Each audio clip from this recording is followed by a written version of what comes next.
Сентябрь дәвамында республикабызда шул исәптән районда да экстремизмга юк айлыгы бара. Айлык дәвамында белем бирү йортларында төрле чаралар оештырыла. 3 сентябрь көнне мәктәпләрдә сыйныф сәгатьләре үтте. Эчке эшләр бүлеге китапханә хезмәткәрләре Беслан вакыйгаларын искә төшереп, террорчылыктан саклану турында сөйләделәр. Хәзерге көндә инде менә шундый тәрбия чараларын үткәреп инде без өйрәтәбез балаларына.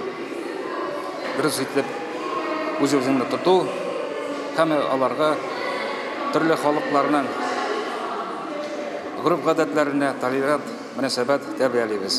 Bizim бүгенге дәрес Беслан турында, теракт турында барды.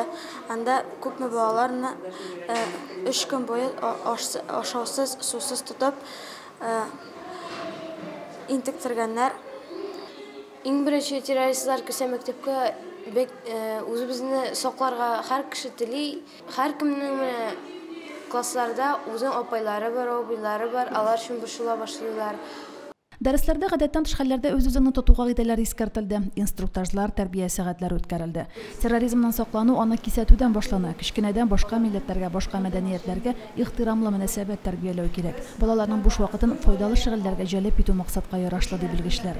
Сугышның аның кичесе, зурысы, бөтен дөнья сугышы, башка сугышларның, локаль сугышларның бернинди аермасы юк дип әйтәм. Чөнки семьяга кимендер югалткан икән, кимендер генә түгел, газиз баласын югалткан икән, ул сугыш зурмы, кичкенәме, бу семья өчен берничә кабул итеп бетерә алмый торган зур хәсрәт, зур кайгы. Ныграк балаларга игътибар итәргә, аларның нәрсә белән шөгыльләнгәннәренә күбрәк игътибар итәргә кирәктер дип уйлыйм инде. Шулай безнең хәзер техника заманасы, телефон, компьютер, аларның нәрсә белән анда шөгыльләнгән, теге без бәләкәрәк балаларны инде контрольдә тота алабыз. Телефоннарда инде ограничениялар куеп инде әле бик күп күрсәтмичә ограничениялар куеп, кайда кергәннәрен контрольдә тотабыз. Ә бит олы балаларны бит якын килеп булмый аларга. Бүген көндә балалар, күп кенә балалар интернетта, телефонда, теләсәндә уеннар уйнап, шундый күз алларына китерә торганнардыр, шулай эшләргә ярый дип.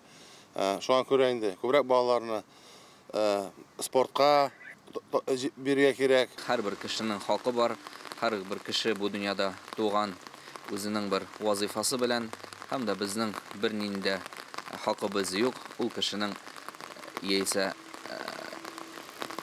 тормышын алырга, яисә аңа бер начарлык китергә. Бүген көндә без матур дөньяда яшибез. Шуңа күрә дә һәрбер көннең вакытын матур файдалы итеп уздырырга кирәк. Әгәр дә без матур файдалы итеп уздырсак вакытны, тормышыбыз тагын да матуррак була. Ярашлы ди белгечләр. Барыбыз да тыныч, имин тормышта яшәргә тели. Беслан фаҗигаләре кабатланмасын. Бер-беребезгә ихтирамлы булып, дуста ту яшик. Римма Авзалова, Динар Нурдинов, Мөслим телевидениесе.